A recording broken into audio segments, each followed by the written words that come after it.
How to apply Pollution Control Officer accreditation. Paano mag-apply po ng accreditation as Pollution Control Officer sa DENR Environmental Management Bureau Regional Office? Well, bubuksan po natin ang official platform para po sa pag-apply ng accreditation at dyan po yan sa pco.emb.gov.ph. So ito po ang online PCO application system. Isang bagay na kailangan nating tandaan, kailangan muna nating mag-create ng account para sa pagpasok natin sa online application system. So dito po sa sign up button, click lang natin yan and fill upan ang registration form. Gamit po ang inyong personal email.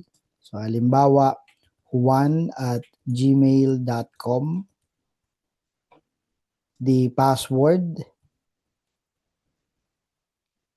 retype password, and then tick I agree to the terms, and then click this button, register. After po nyan, makakatanggap kayo ng notification galing sa system. Diyan papunta sa inyong email para po i-activate ninyo ang inyong account. So once na maklik nyo yung pinapaklik sa inyo ng system para ma-activate ang account, pwede na kayong mag-login sa system. So assuming na kayo po ay nakatanggap ng notification at na-click nyo na yung pinapaklik sa atin at activated ng inyong account, pwede na kayong mag-login sa system. So gamitin nyo ang email and password. So, halimbawa, meron tayong email and password na gagamitin at dyan ngayon, makakapasok kayo sa inyong account. Samantalang may hinihinging one-time PIN, kailangan ready sa inyo yung password na yon. Usually, masesend po yan sa inyo pong mga email na nakarehistro for the first time. And dito po, kailangan nyo pong kumpletuhin muna ang inyong profile para po sa pagpapakilala ng inyong sarili. Dahil dito sa profile, kung titingnan natin, ilalagay dyan ang mga pangalan, syempre, dahil pagka ma-approve ang inyong accreditation, magre-reflect sa certificate yung pangalan. Ganon din, syempre, nilalagay natin dito ang ating PRC information, kung kayo ay licensed PRC, yung ating educational background, kung college graduate ba or undergraduate.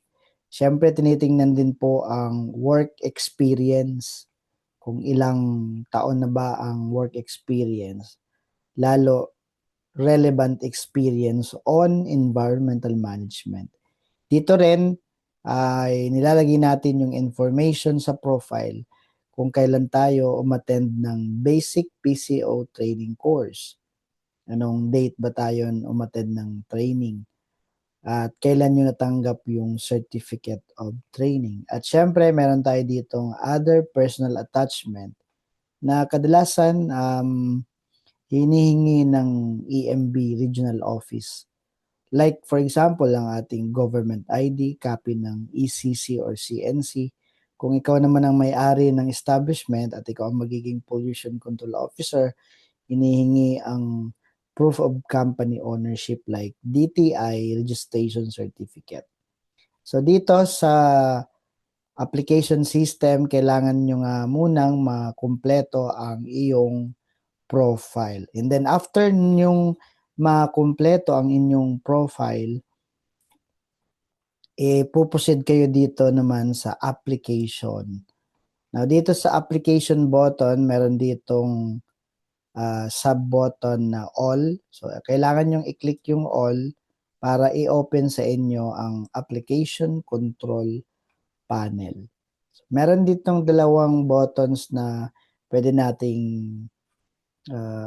i-access itong new application and then new application for cluster. Sa mga individual application, meaning you are handling particular establishment, so individual application. Meron naman kasing mga pollution control officer handling multiple establishment called cluster.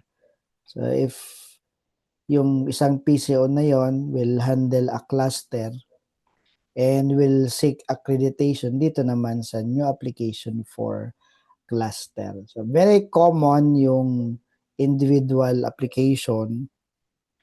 So kailangan nating i-click itong new application and then meron ditong tanong na, do you have existing certificate of accreditation? So pagka sinagot mo siya ng no, ibig sabihin first time yung mag-apply ng accreditation representing a certain or particular establishment. Pagka sinagot mo naman siya ng yes, ibig sabihin you are renewing your accreditation sa same na establishment kung saan kailan ka ay una kang na-accredit. Doon sa mga lumilipat ng mga establishment ng kumpanya, you will seek new accreditation kahit meron kang certificate of accreditation dati na accreditation certificate sa dati mong employer. Pagka lumipat ka ng ibang establishment at mag-a-apply ka din ng accreditation, no ang sagot natin dito sa tanong. Now, dito po sa ating sagot na no, makikita natin meron ditong new application. At kung sasagutin mo naman siya ng yes, kung babalikan natin, ang new application magiging renewal. So ito, renewal na siya. So ang mga requirements na hihingin sa atin, depende sa type ng application. Kaya kung new application ang gagawin for the first time, hihingin yung mga requirements for the first time. So may mga pipilapan dito like anong or isa-select ang iba pipilapan. Region, halimbawa Calabarzon, name of establishment, hahanapin mo dito yung name ng establishment. Ngayon, selection lang din ito.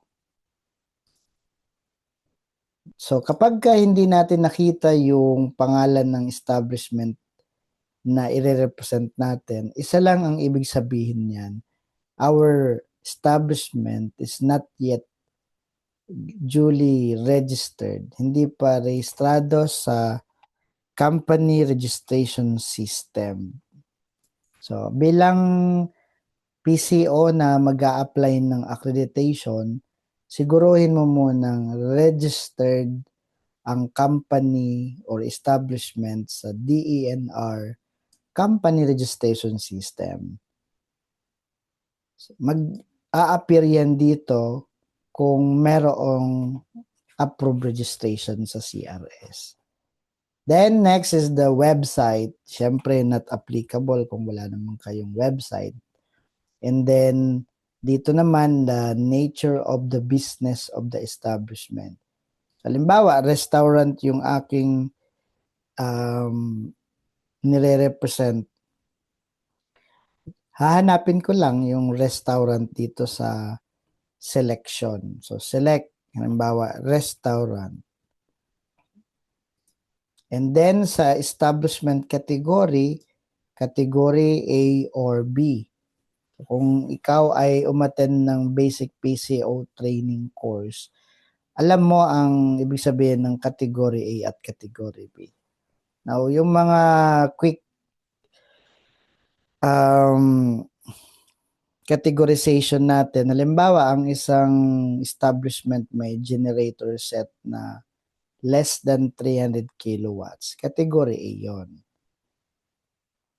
Pero yung kanyang wastewater discharge or generation, o halimbawa yung water consumption niya ay more than 30 cubic meter isang araw. Pagka more than 30 cubic meter per day ang wastewater discharge mo, matatawag kang category B. So kahit meron kang generator set na less than 300 kilowatts, pero meron ka namang water consumption or wastewater discharge na more than 30 cubic meter per day, matatawag ka niyang category B, kung ano yung pinakamataas na category nyo. So, yun. Now, kung ang pagkakakilanlan mo ay category A lamang dahil sa mga criteria set by DNR, select mo lang yan dito, A or B. Ano po? And then telephone number, you can indicate the telephone number kung meron. And the employment status, like full-time or others, full-time. And then current position, halimbawa, ang PCO na position mo ay dinagdag sa iyong current position. Halimbawa, ikaw ay safety officer at 5 taon ka na dyan. So, yan. Yan po yung control panel. And then, dito sa baba, meron tayong basic requirements or documents na kailangan namang i-upload. One is the appointment or designation of the PCO. So, it's a letter signed by the managing head. Okay, nakasave na dapat yan sa computer, scanned file, tapos i-upload mo rito. Another one is the certificate of employment. So nakalagay naman sa computer mo yung certificate of employment issued by the company or the owner or the managing head, dito na lang i-upload din. At panghuli, itong ating notarized affidavit of joint undertaking of the PCO and the managing head. So dapat nakasave na rin sa computer yan na scanned document, tapos i-upload na lang dito. Once na yan ay makumpleto mo yung attachments, then you can now submit your application for accreditation as Pollution Control Officer. So, lagi nyo lang isipin na kumpletuhin muna ang profile, and then pangalawa, fill up natin itong application form and yung kailangan na i-upload.